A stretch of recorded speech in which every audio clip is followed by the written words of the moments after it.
시간에는 수요기도에 마가복음 강의 21번째 시간으로서 사랑과 배신 그리고 용서라는 제목으로 말씀을 살펴보기를 원합니다.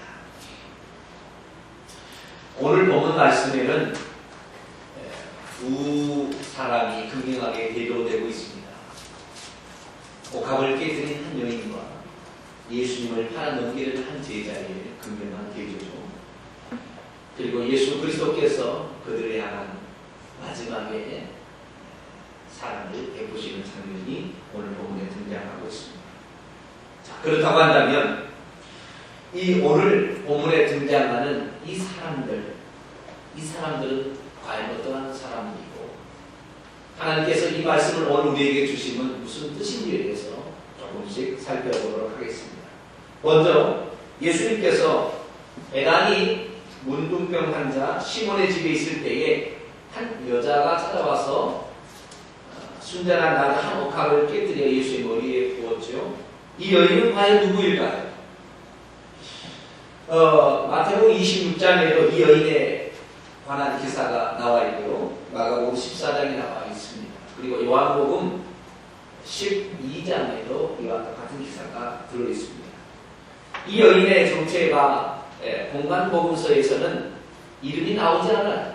그러나 이 여인의 이야기가 그대로 기록되어 있는 요한복음을 찾아보면 이 여자의 이름이 누군지를 알 수가 있습니다. 요한복음 12장을 한번 열어볼까요?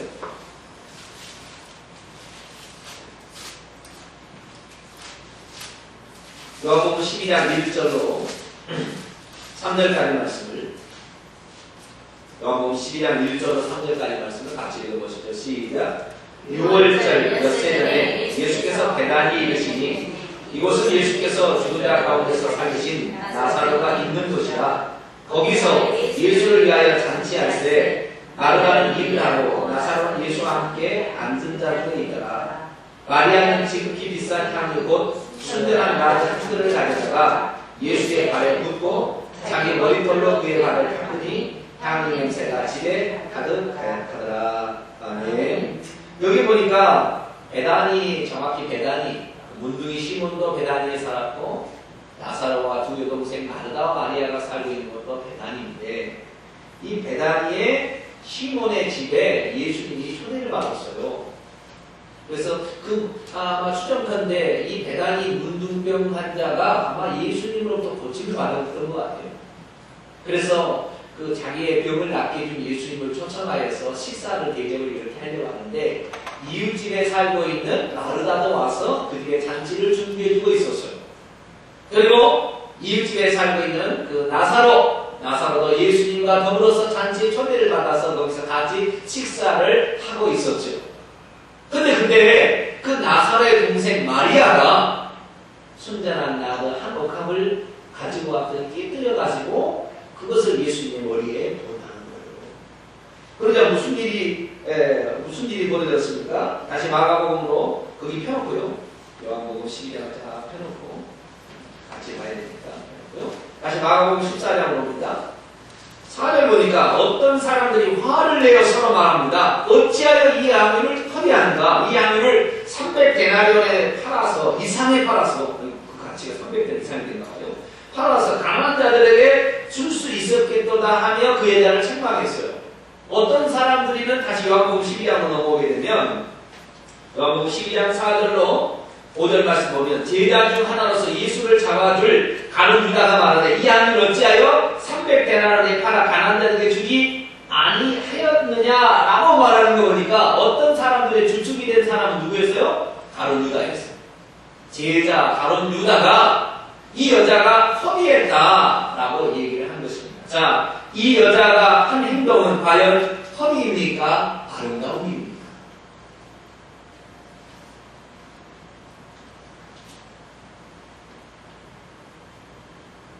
여러분 기억하시죠? 예수님께서 오병이어의 기적을 일으키기 전에 너희들이 이게 모인 사람들을 먹게 하라 그랬을 때 뭐라고 하죠? 안드레와 빌립이 나와서 뭐라고 하죠? 이 안드레는 머리가 아주 좋잖아요. 빨리 계산을 했잖아요. 빌립이 아주 머리가 좋아서 계산을 했잖아요. 빌립이 주님, 이 무리들로 만약에 먹게 여러분 200데나리온은 있어야 먹게 하겠습니다. 근데 그게 5,000명, 남자만 5,000명을 먹었으니 여자와 유아들을 뺐으니 결국에 2만 명이 이렇게 됐다는 거지 않습니까? 그러면 200데나리온의 가치는 뭐냐면 2만 명이 한 끼 식사분이 바로 200데나리온이에요. 근데 이 옥합은, 이 한 옥합은 얼마나 치가 된다고 했어요? 300데나리온 이상이라고 얘기했으니까 3만 명이 먹을 수 있는 식사분에 해당되니까 여러분 이거 보통 일이 아니잖아요. 지금 이 여인이 깨뜨린 이 옥합. 그래서 이스라엘 그 역사나 성경학자들이 조사해 보니까 보통 여인들이 돈을 이렇게 벌게 되면 돈을 모으는데 그때 당시에는 돈을 그 모을 때 방법이 오늘날에는 금덩이를 이렇게 사다가 이렇게 집에 저장한다. 그때는 금덩이 대신에 향유, 비싼 향유를 조금씩 한다는 거예요. 그러니까 그 향유를 옥합에다가 점점 이렇게 모은다는 거예요. 그러다가 시집갈 때가 딱 되면 그 옥합을 갖다가 내다 팔면 300데나리온을 딱 받는 거 아닙니까? 네? 돈의 화폐의 가치는 환율이 올랐다 내렸다 해서 이렇게 왔다 갔다 하지만 이거 금덩이 이것은 적절한 남편이지 이 향유는 시대가 변해도 항상 가치가 있는 거예요. 네? 그래서 이 향유를 내다 팔아서 자기의 시집장만할 시집장만할 모든 것들을 다 이렇게 준비한다는 거예요. 그러니까 이 여인은 지금까지 쭉 자라오면서 그가 수고해서 노력해서 얻은 모든 것들의 재산이에요. 이게 한마디로 전 재산인데 이 전 재산을 그날 깨뜨려가지고 예수님의 머리에 부었으니 이 제자가 보기에 아니 이것을 가난한 자들에게 주었으면 얼마나 좋았겠냐 이 허비했다 이렇게 책망을 했을 때 예수님의 평가는 어땠습니까? 자, 제 마가복음 14장 6절로 9절까지 말씀을 봅니다. 시작. 예수께서 이르시되 가만두라 너희가 어찌하여 그를 괴롭게 하느냐 그가 내게 좋은 일을 하였느니라. 강한 자는 항상 너희와 함께 있으니 아무 때라도 원하는 대로 도울 수 있거니와 나는 너희와 항상 함께 있지 아니하니라. 그는 힘을 다하여 내 몸에 향유를 부어 내 장례를 미리 준비하였느니라. 내가 진실로 너희에게 이르노니 온 천하에 어디서든지 복음이 전파되는 곳에는 이 여자가 행한 일도 말하여 그를 기억하라 하시니라. 아멘.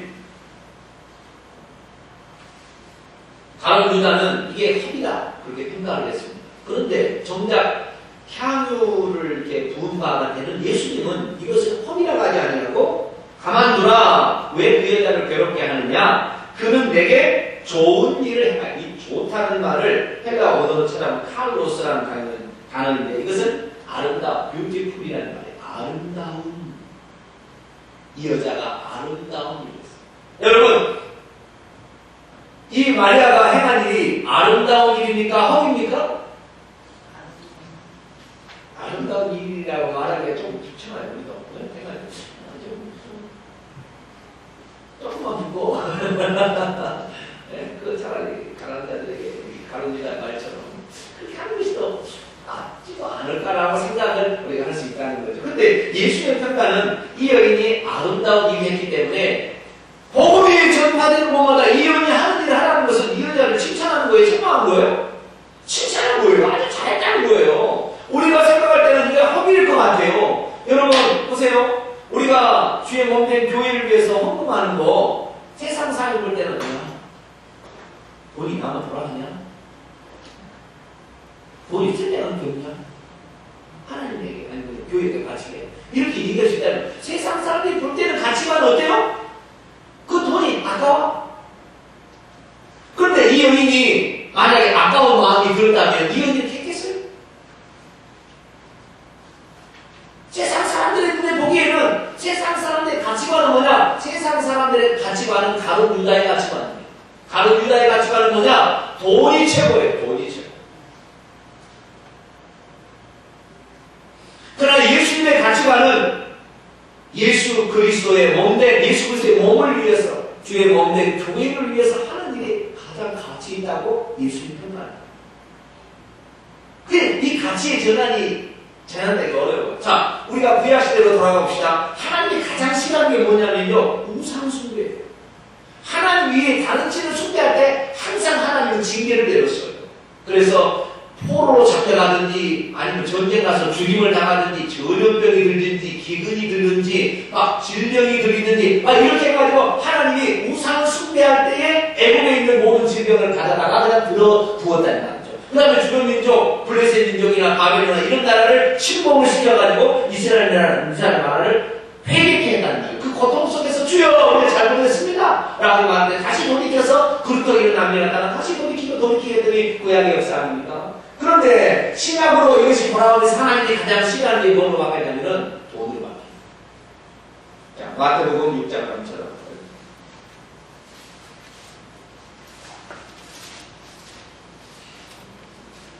마태복음 6장 24절 9페이지입니다.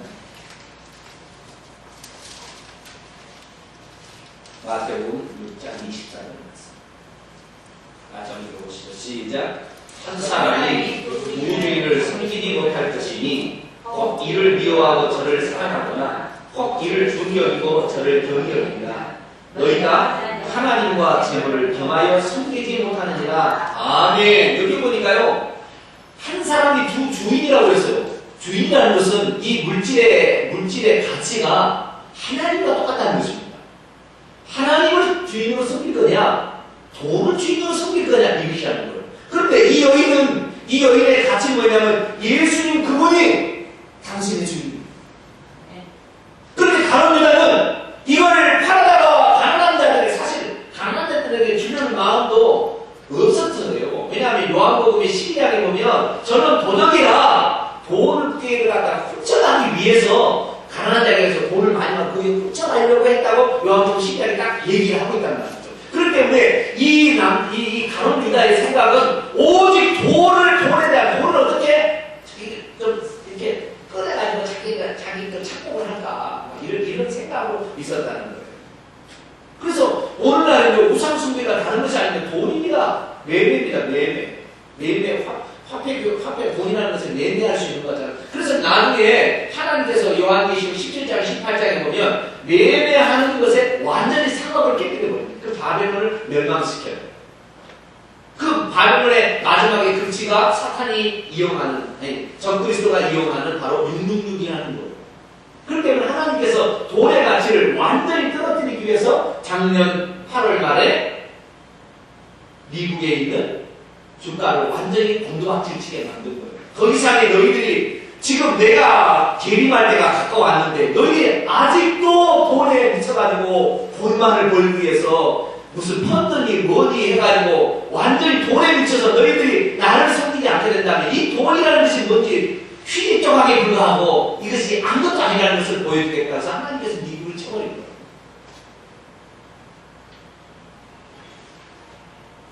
디모데전서 6장 10절에도 너를 사랑하는 일만하게 뿌리가 된다.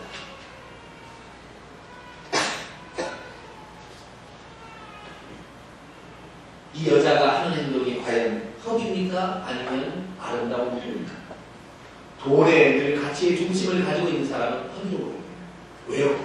그거 엄청난 가치 있는 것을 흘려버려서 땅에 떨어버리면 끝나는 거잖아요. 헛이라고 봅니다. 그러나 우리 주님을 최고의 가치로 둔 자에게는 내가 할 수 있는 마지막의 봉사는 이것밖에 없다는 것 때문에 그것에 드린 것에 감사하는 거예요. 이것이 차이가 있는 것입니다. 여러분은 과연 어느 쪽에 속한다고 보여지게 되십니까? 다시 본문으로 돌아옵니다. 마가복음 14장 7절입니다. 가난한 자는 항상 너희와 함께 있으니 아무 때라도 원하는 대로 도울 수 있거니와 나는 너희와 항상 함께 있지 아니하니라. 이렇게 말하고 있죠. 예수님께서 그 여인이 하는 일을 아름다운 일이라 평가한 이유가 있어요. 7절에 그 앞에 보면 헬라 원문에 보면 왜냐하면 그 이유가 나와 있어요. 그 이유. 이 여자가 하는 일이 허비가 아니고 이 여자가 했던 일이 아름다운 일이었던 그 이유는 뭐냐? 그 이유는 바로 7절과 8절인데요. 이 7절의 말씀 보면 7절의 말씀을 제가 원문에 직역을 하면 여기는 좀 어렵죠. 상당히 말이 어렵습니다. 직역을 해볼게요. 왜냐하면 가난한 사람들은 항상 여러분이 가질 수 있어 여러분이 원할 때마다 그들에게 선을 행할 수 있지만 여러분은 나를 항상 가질 수 있는 것이 아니기 때문입니다. 여러분, 하나님이 피조물이 되어가지고 사람이 되어가지고 이 땅에 사신 유일한 기간이 33년 반이에요. 이것은 전에도 없었고 이후에도 없을 이유로 이 만물이 생겨난 이후로 알파 오메가 되신 하나님께서 단 한 번 하는 일이에요. 단 한 번. 그래야만이 사람의 죄를 용서할 수 있기 때문에 단 한 번 하는 일인데 요때뿐만 아니라 요때 중에서 33년 반이라는 이 생애 가운데 예수님의 생애 가운데 30년까지는 그냥 일반적인 사람으로 생활하셨어요. 3년 반만은 공생애를 생활했는데 그 공생애의 끝머리에 지금 예수님이 와 있어서 내일 저녁에 돌아가십니다. 내일 저녁에 돌아가시는데 내일 저녁 하루 전날 저녁에 예수님이 식사 초대를 받아가지고 식사할 때 예수님이 육체를 입고 있을 때 마지막 공경 받을 수 있는 마지막 찬스였어요. 우리는 예수 그리스도를 육신으로 가지신 그 예수님 만져볼 수 있고 이렇게 할 수 있는 그 육신을 가진 예수님을 마지막으로 공경한 한 여인에 대해서 예수님 믿지 말라는 것입니다. 저는 이 예수님을 이때를 장면을 생각하면서 내가 항상 생각할 때마다 예수님이 참 외로웠겠다라는 생각을 많이 했어요. 저는 이 장면을 볼 때마다 항상 예수님이 외로웠겠다. 내가 사람을 구출하기 위해서 사람이 되어 왔지만 나의 장례를, 나의 죽음을 슬퍼하는 여자는 이 여자밖에 없어요. 예수님께서 이 땅에 오신 목적이 죽으러 온 것 같지만 죽는다는 것은 슬픈 일이요. 죽는다는 것은 고통스러운 일입니다. 어느 누군가 죽는 일을 좋아할 수 있겠어요. 그런데 예수님이 그렇게 죽는다 했을 때 예수님의 제자들도 죽는다 하니까 다 도망간다는 거예요. 자기도 죽을까봐. 그런데 이 여인은 자기가 지금까지 벌고 수고하고 돌아가고 자기가 애쓴 모든 것들을 갖다가 예수님 마지막 가는 길에 주님, 제가 이거라도 주님께 드린다고 드릴 수가 있다면 감사합니다 하고 그 얘기 들었을 때 예수의 마음이 얼마나 마음이 어디야, 네가 나의 마음을 아는구나. 근데 오늘날요 이 여인이 하는 일이 복음이 전파되는 것마다 전화를 하겠는데 교회에서 전화를 여러분 복음 전할 때 여러분도 주님께 바쳐봐 이런 얘기를 할 수 있어요 없어요? 네? 여러분도 하나님께 좀 바쳐봐, 여러분의 가장 귀한 나도 억압한 걸 바쳐봐 이렇게 얘기할 수 있어요 없어요? 사실 못합니다. 오늘 교회에서 그렇지 않아요. 저는 이 여인이 하는 행동을 통해서 내가 이 여인과 같은 이런 믿음의 단계에 도달하는 얼마나 시간이 더 필요할까.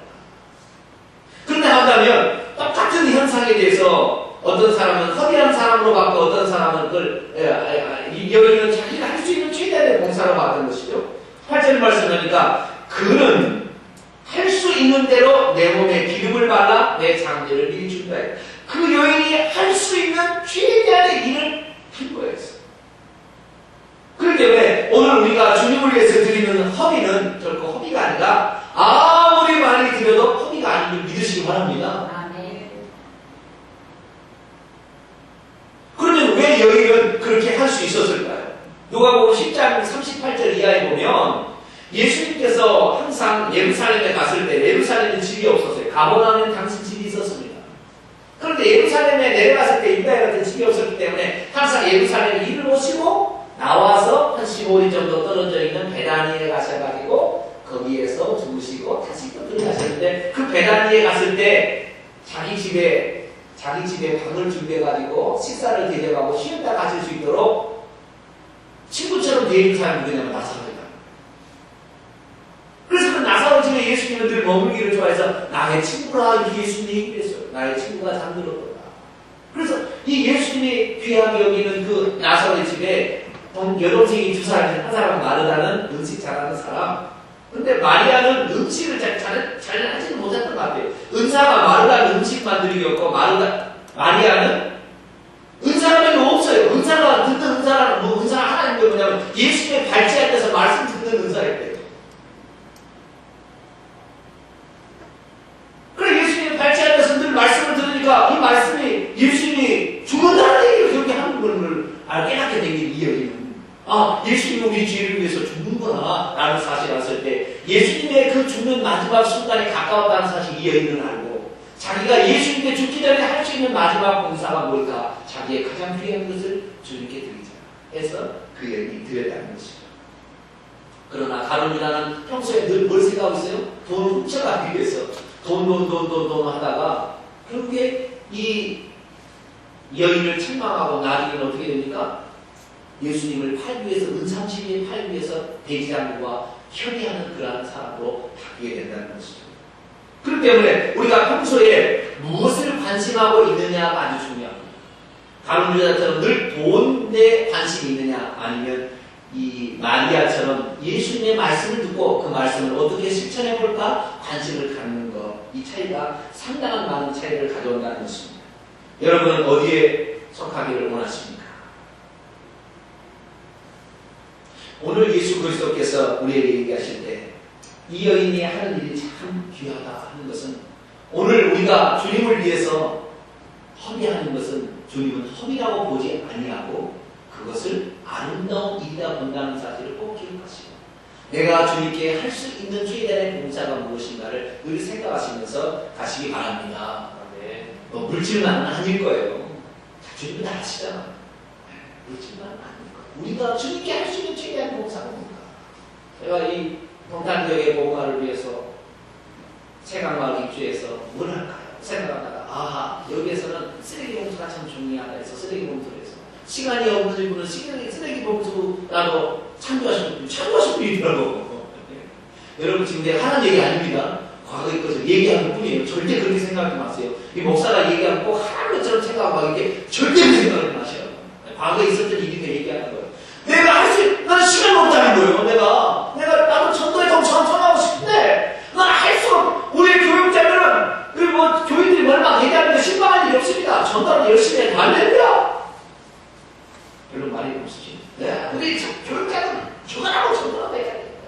우리 교육자하고 사모님들은 투사관에서 나가서 열심히 하는데. 그런데 여러분들은 돈 벌랴, 가정생활하랴, 직장생활하랴, 한 복잡한 일이 많잖아요.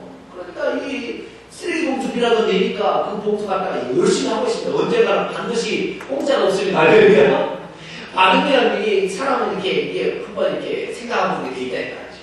그래서 이렇게 한다는 것이 우리가 할 수 있는 게 있어서 꼭 성금 내는 것만은 아니라는 것입니다. 시간을 낼 수도 있고 은사로 섬길 수도 있고 여러 가지 많은 것이 있는데 하나님 예수님은 결국 그것을 허비하고 한 번도 주님을 위해서 많이 드리면 드릴수록 주님은 절대 그런 아름다운 일하고 허비를 하지 않으니까 주님께 좀 더 많이 드릴 수 있는 여러분 되시기를 간절히 바랍니다. 네. 자, 예수님께서 이제 드디어 마지막 제자들을 향한 마지막 사랑을 베푸는 것이 6월절의 식사였습니다. 그래서 예수님께서 6월절의 식사를 이제 준비를 이렇게 하는데요. 자, 12절 말씀 보니까 마가복음 14장 12절 말씀 보니까 무교절 첫날 6월절 양을 잡는 날 예수님께서 두 명의 제자를 13절에 보내죠. 이 두 명의 제자는 베드로와 요한이라고 누가복음 22장 8절 평행 강주에 나와 있습니다. 그래서 베드로와 요한을 보내서 성전에 들어가서 물안동이를 가지고 온 사람을 만나게 될 것이다. 예수님은 보지 않는 거 다 하세요. 전지전능하세요. 물안동이를 가지고 가는 사람 남자가 있는데 남자가 물안동이를 가지고 간 사람 만나면 그 사람 지금 뒤를 절절로 따라가고 나는 거예요. 절절로 따라가니까 어떤 집 쏙 들어가요. 그러면 그 집에 들어가서 그 주인에게 우리 주님께서 오늘 우리 제자들과 함께 6월절 식사를 할 방이 준비되어 있으니까 그러면 틀림없이 방을 보고 이렇게 나오는 거예요. 제자들은 베드로와 요한은 그래요. 그리고 마침 성 안에 딱 예루살렘 성 안에 들어가니까 물동이는 많이 나다가 그가 남자가 있어요. 졸졸 따라보니까 그 집으로 들어갔는데 그 집주인에게 가서 얘기합니다. 우리 주님께서 6월절 식사를 할 집이 있습니까? 그랬더니 잘 갖춰놓고 준비한 큰 다락방을 보이면서 이곳입니다라고 아마 그 주인에게도 하나님 미리 나타나서 다 얘기를 한 것 같아요. 그래서 여기입니다라고 그 다락방이 결국에 나중에 오순절 성령 강림이 임한 마가 다락방이 되었습니다. 할렐루야. 이 마가복음의 저자, 이 마가의 집이 자기 어머니의 집, 이 집이. 여러분, 방한한 예수님께 제공해도 성령이 임하는 장소로 그 장소가 사용되어지는 거룩한 일에 정말 넘치는 축복이 여기 있습니다. 방한한 대접. 물 한 잔 대접해도 주님은 그거 공짜를 하지 않았어요. 여러분, 주님을 위해서 한 것. 네, 그래서 그 성례를 와서 드디어 성찬식을 준비했더니 저물게 예수님께서 이제 12제자를 데리고 들어왔었어요. 그래서 앉아서 이렇게 식사를 하는 중에 이것이 식사는 무슨 식사예요? 유월절 식사예요. 유월절 식사는 무엇입니까? 어린 양을 잡아다가 피는 문설기에 바르는데 바른 일은 하지 않았어요. 그것을 하지 않고 참여만 하고 그 다음에 안 하고 그 다음에 고기를 유월절 양의 고기를 식구대로 나눠 먹고 쓴 나물 그 다음에 무교병 떡에다가 그 다음에 음료수 포도주와 더불어서 이렇게 식사를 하는 것이 6월절 식사였어요. 근데 예수님께서 그 식사를 하는 중에 예수님 마음이 너무 괴로워요. 왜냐하면 이 12 중에 한 사람이 나를 팔 사람이 있다는 거예요. 그래서 참 괴로웠어요. 그래서 그로 하여금 자기가 어떤 존재인지를 깨닫도록 하기 위해서 예수님께서는 내 떡을 주는 자가 나를 팔게 하고 그 떡을 주게 돼요. 그래서 그 떡을 먹고 나가게 돼요. 그게 누굽니까? 가룟 유다예요. 여러분, 가룟 유다는 성찬식을 예수님은 6월절 식사 후에 성만찬을 제정하셨어요. 가룟 유다는 성만찬을 먹었을까요? 안 먹었을까요?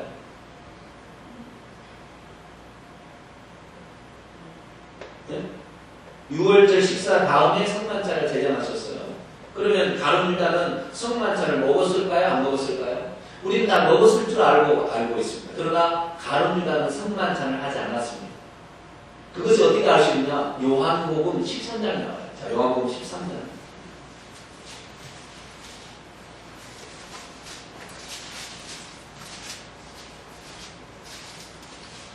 21절 이해하겠습니다. 요한복음 13장 21절에 보면 예수께서 이 말씀을 하시고 심령이 괴로워 증언하여 이르시되 내가 진실로 너희에게 이르노니 너희 중 하나가 나를 팔리라. 지금 이게 6월절 식사 중에 예수님 하신 얘기예요. 그리고 그러니까 제자들이 서로가 누가 그럴 수가 있습니까? 23절에 사랑하시는 자가 요한이에요. 요한. 예수의 품에 의지하여 누웠던 사랑하시는 자가 시몬 베드로 있었는데, 그러니까 예수님의 품에 곁에 의지하여 누워있는 요한도 시몬 베드로가 누구냐 물어봐 이렇게 얘기했다는 거예요. 그러자 예수의 가슴에 그대로 의지하여 말하되 주여 누굽니까? 요한이 그렇게 얘기했을 때 26절 27절 말씀 한번 읽어보죠. 시작. 예수께서 대답하시되 내가 떡 한 조각을 적셔다 주는 자가 그리라 하시고 곧 한 조각을 적셔서 가룟 유다의 아들 유다에게 주시니 조각을 받아놓고 사탄이 그 속에 들어가니라. 이에 예수께서 유다에게 이르시되 내가 하는 일을 속히 하라 하시니 아멘. 그리고 30절에 보니까 유다가 그 조각을 받고 나가니 곧 아니로라. 그렇죠? 네. 그리고 여기 보면 예수님께서 6월절 식사를 먼저 하시고 그 다음에 성만찬을 제정하셨는데 6월절 식사 중에 예수님께서 무교병의 떡을 갖다가 포도주에 찍어서 줬어요. 그것을 먹고 누가 나갔어요? 나갔어요. 그렇기 때문에 이 떡은 성만찬의 떡이 아니에요. 예수님께서 성만찬을 제정할 때는 먼저 뭐요? 이 떡을 이것은 너희를 위한 나의 생명의 살이라 그러시면서 떡을 먼저 주셨고 그 다음에 잔을 가지사 사려하시고 하늘로도 축복하신 다음에 이 잔을 마시라 이렇게 했기 때문에 떡과 잔이 따로 돌아갔어요. 이것이 바로 예수님의 성만찬 제전이고 그 전에 포도주에 찍어서 이렇게 죽었던 그 가룟 유다는 떡만 먹고 나갔다. 그게 6월절 식사만 하고 남았던 것입니다. 여러분 예수님께서 그 6월절 식사 때 하시는 얘기를 다시 한번 들어보십시다. 자, 22절로 마가복음부터 들어옵니다. 다시 14장 22절로 25절까지 말씀입니다. 같이 읽으시죠. 시작. 그들이 먹을 때에 예수께서 떡을 가지사 축복하시고 떼어 제자들에게 주시며 이르시되 받으라 이것은 내 몸이라 하시고 또 단을 가지사 감사기도 하시고 그들에게 주시니 다 이를 마시니 이르시되 이것은 많은 사람을 위하여 흘리는 피이다. 지금 너희에게 이르노니 내가 포도나무에서 난 것을 하나님의 나라에서 새 것으로 마시는 날까지 다시 마시지 아니하리라 하십니다. 아멘. 25절 말씀은 6월절의 종교를 한 것입니다. 6월절을 더 이상에 지키지 않겠다라는 것입니다. 다시 말해서 BC 1446년 모세가 6월절을 제정한 이후로부터 예수님의 시대까지 1500년 동안 6월절이 계속 지켜져 왔는데 예수님께서 이제 6월절의 종교를 선언하신 것이에요. 6월절이라는 게 뭐냐면 두 가지 의미가 있어요. 어린 양의 피를 발라서 죽음의 신을 넘어가게 하는 사망 권세를 이길 수 있는 능력이 이 6월절의 식사에 나오는 것이고, 그 다음에 그 양고기 먹음으로 말미암아 힘을 충전받아서 애국으로부터 탈출하시는 힘을 갖게 하는 거예요. 두 가지 능력이 있는 거예요. 하나는 죽음을 면제받고 하나는 생명을 받는. 죽음이라는 것은 죄로 말미암았기 때문에 죄사함의 은총과 그 다음에 생명을 받는 이 두 가지 은총이 6월절에 지금까지 예표로 쭉 1500년 동안 진행되어 왔는데, 이제는 집장하다가 내가 어린 양의 6월절이고 내가 바로 6월절 어린 양이기 때문에 내가 오늘 밤에 이제 내가 내일 죽게 될 때 그때 내 피가 흘려지게 되면 온 세상의 모든 죽음이 더 이상에 정복할 수 없다. 내가 부활로 생명이 드러날 것이고 나를 먹는 자마다 그도 살듯이 나를 믿는 그 사람들에게 하나님의 생명이 공급되어지니까 6월절의 식사는 끝이다. 오늘로. 이게 마지막 6월절이다. 그래서 예수님의 이날 밤에 했던 이날이 마지막 6월절로 끝나고 그 다음에 성찬식으로 성만찬으로 이게 바꿔진다는 것을 우리에게 말하고 있는 것이죠. 그래서 이 가룟 유다는 6월절에 예표만을 취한 다음에 나갔어요. 그러나 나머지 11명의 제자는 예수 그리스도께 주시는 산과 예수 그리스도께 주시는 잔, 속죄의 은총을 포함한 많은 축복의 잔을 나머지 11명의 제자는 받았다는 것입니다. 요한복음 1장 29절로 보라, 세상들을 지구하는 하나님의 어린 양이라. 세요한이 예수님에게 그런 얘기 했잖아요. 그렇기 때문에 오늘 우리가 예수 그리스도 이분의 은총을 우리가 받는데 성찬식을 행한다는 거, 이거 보통 축복이에요. 그렇게 우리가 1년에 2번, 3번 이렇게 성찬식을 하려면 이 성찬식이 얼마나 내게 어린지, 이 성찬식을 먹고 마시고 차이가 엄청나는 거예요. 사실. 여러분은 성찬식을 대할 때마다 내가 이 성찬식에 참여할 수 있다는 것에 늘 감사할 수 있는 여러분 되시길 축원합니다. 네. 다 마실 수 없다니까요. 가룟유다, 그는 하나님을 배반할 사람이었기 때문에 그는 못 먹고 나가서 은상시대에 예수님을 하고 돈이 그에게 삶의 중심이었기 때문에 돈을 벌기 위해서 자기 스승까지도 배반하여 팔고 결국에 그 스승을 배반한 죄 때문에 목매달아서 그 죄가 너무 중해서 목매달아서 죽어만. 아니 나는 거꾸로 이제 내가 만약에 타임머신이라고 한다면 거꾸로 돌려서 이 가룟유다가 조금 더 있다가 성만찬까지 하고 갔다면 얼마나 좋았을까. 그러면 자기가 스승을 팔았던 죄에 대해서 돌이키고 회개할 수 있지 않았을까라는, 정말 내가 타임머신 한다면 돌리고 싶어요. 그런데 그 성만찬에 우리 주님의 살과 우리 주님의 피를 먹고 마시지 않았기 때문에 그에게 죄가 그를 너무 괴롭혔기 때문에 목숨을 끊어버리는 그런 처참한 죄를 맞이하게 됩니다. 예수 그리스도 그분은 말미암아 구약의 모든 예표들이 다 성취되었습니다. 이제는 예수 그리스도를 믿는 우리들에게서는 이미 성취된 것을 우리에게 효과 있게 적용하시기 위해서 성령이 오시기 때문에 모든 믿는 사람들의 모든 죄는 다 용서받았습니다. 할렐루야. 절대 자살해서는 안 되는 거예요. 무슨 죄를 지을지라도 우리는 예수 그리스도의 피를 마신 자이기 때문에 용서가 됩니다. 할렐루야. 네. 무슨 죄를 지었든 간에 주님은 잘못했습니다 한마디로 싹 없어지는 거예요. 그러나 다른 자는 못 없어지게 된 게 뭐예요? 그는 성만찬의 의미를 받지를 못했다는. 오늘 우리가 이미 예수 그리스도께서 우리를 위해서 십자가에 돌아가셨기 때문에 무슨 죄를 지었든 간에라도 오늘 주여 내가 잘못했습니다. 그러면 다 용서됩니다. 할렐루야. 이것이 오늘날의 우리의 은혜입니다. 우리의 은혜이기 때문에 어떤 죄를 범했다 할지라도 하나님 앞에 나와서 용서를 구해야지 자기 죄를 자기가 받는다고 한강에서 깨내고 이러면 안 되는 거예요.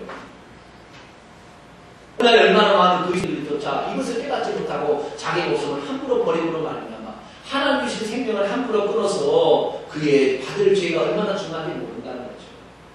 우리는 어찌하든 간에 성만찬의 은혜를 받았다고 한다면 여러분이 벨짓에서 다 타락했다 할지라도 다시 주께 돌아오면 과거의 것은 하나님이 기억하지 않으시고 다 용서해 주는 줄을 믿으시기 바랍니다. 네. 고린도전서 5장 7절 말씀 한번 읽어볼까요?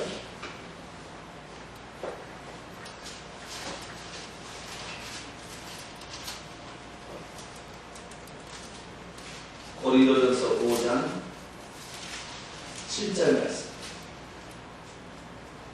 268절 다시 읽죠. 시작. 너희는 누룩 없는 자인데 새 덩어리가 되게 하여 묵은 누룩을 내어버리라. 우리의 유월절 양껏 그리스도께서 희생되셨느니라. 아멘. 우리의 유월절 양 그리스도께서 제물로 바쳐졌기 때문에 우리는 누룩 없는 자로 조성되어버렸어요.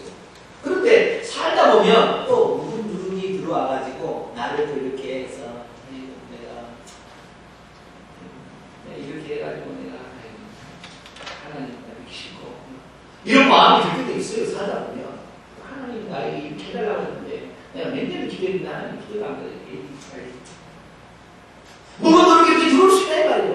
그런데 성경은 뭐라고 표현하냐면 6월절 어린 양 예수 그리스도께서 희생되는 순간 우리에게는 누룩 없이 다시 말해 죄나 이런 부패한 본성이 다 사라진 존재처럼 여기라고 말하고 있습니다. 그렇기 때문에 따라서 합시다. 나는 죄를 지을 수 없는 자다. 죄를 지을 수 없는 자다. 이것이 하나님 선포한 말씀이에요. 그런데 우리는 어떻게 해요? 아니야, 나는 그래도 하나님 없다고 막 하고 말했는데 그러시냐고 하나님께 삭대기라고 내가 이제 딱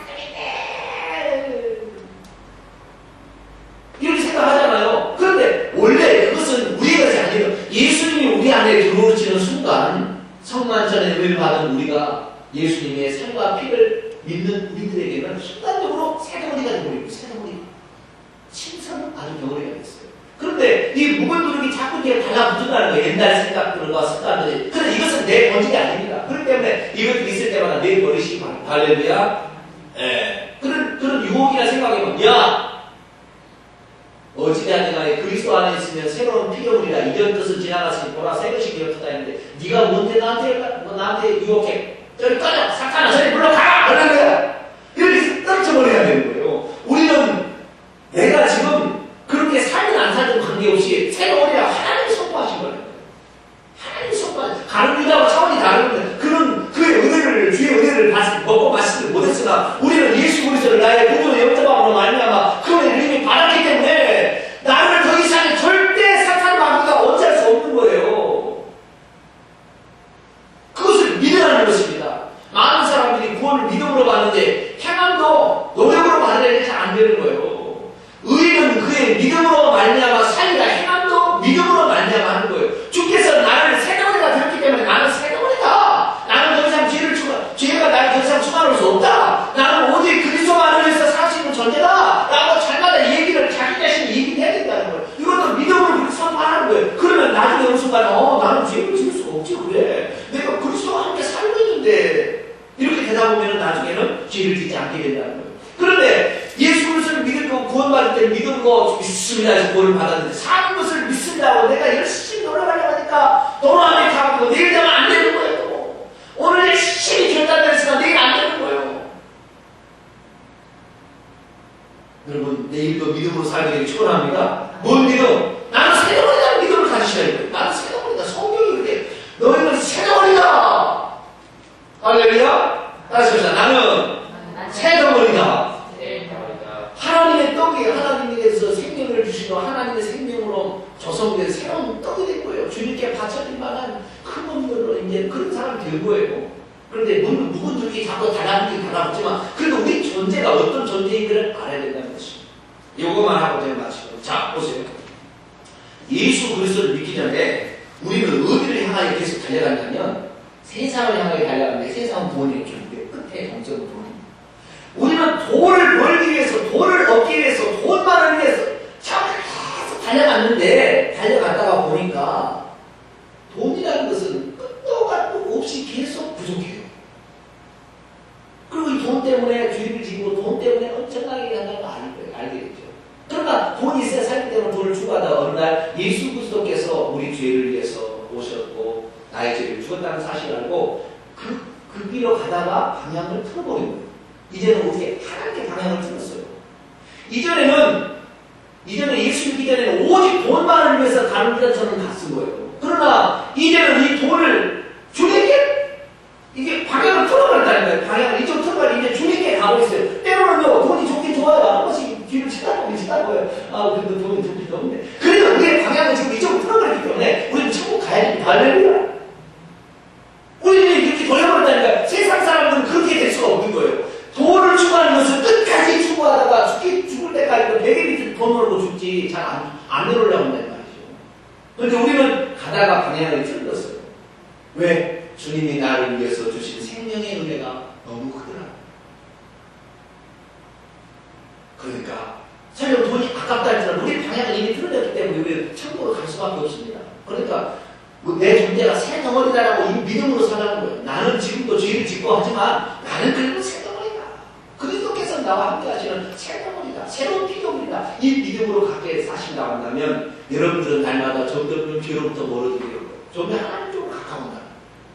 방향을 틀었기 때문에 좀 어떤 사람은 틀었다가 조금 가다가 지금 마을 사람도 있어요. 그러나 점점 살다 보면 나의 존재를 새 덩어리라고 인식을 하는 이게 아주 중요한 것입니다. 이 성경을 읽고 마칩니다. 자, 로마서 6장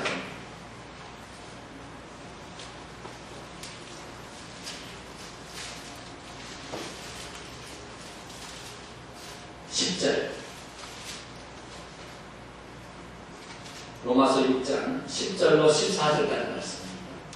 로마서 6장 10절로 14절까지 말씀. 시작.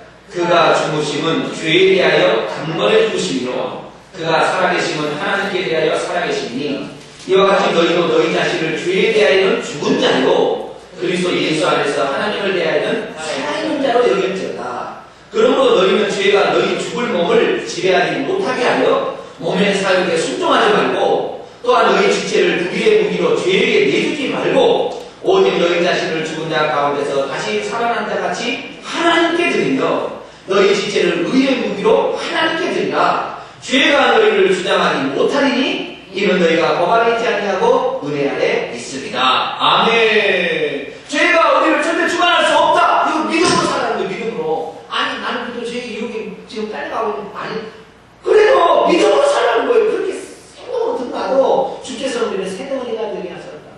예수를 희생으로 말미암아 그랬으니까 항상 우리한테 선포해야 되는 거예요. 나는 새 덩어리다. 유혹하면 야 나 새 덩어리야. 네가 아무리 유혹해도 나는 새 덩어리야. 나는 새 덩어리. 때려라! 이렇게 해가지고 사탄의 유혹을 물리치는 여러분이 되시길 바랍니다. 말씀을 마치고자 합니다. 예, 마지막에 예수님께서 이제 육체가 있는 마지막 날 그때 한 여자가 예수님의 장례를 준비해 줬습니다.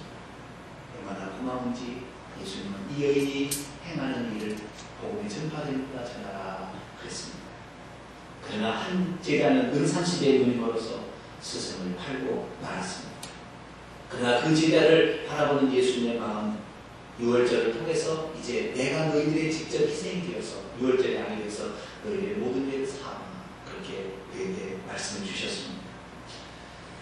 우리가 오늘날에 살아가는 데 있어서 오늘 우리가 돈이 중요하긴 중요합니다. 그러나 돈보다도 더 우리 주님이 중요할 때 우리 주님은 우리를 기억하십니다. 내가 하는 일을 기억하십니다. 물론 돈이 중요하지 않는 사람은 없어요. 그러나 돈보다 주님이 더 중요합니다 라고 하는 순간 주님은 우리의 마음을 기억하시고 내 삶을 기억하십니다. 이 여인이 행한 일이 복음이 전파되는 것보다 전하하십니다. 우리가 주님께 드리는 것을 헛이라고 여기지 않으시고 주님을 기억하시는 것입니다. 자기의 다락방 하나 내놓아서 하나님은 그 장소를 성령이 임하는 장소로 만들어 주시고 조그만 생으로 조그만 봉사 중은 주님이 기억하시는 사실을 아시고 오늘도 믿음으로 하나님의 가까이 하는 삶 그런 삶을 사시기를 간절히 바랍니다. 아멘. 하겠습니다. 고마우신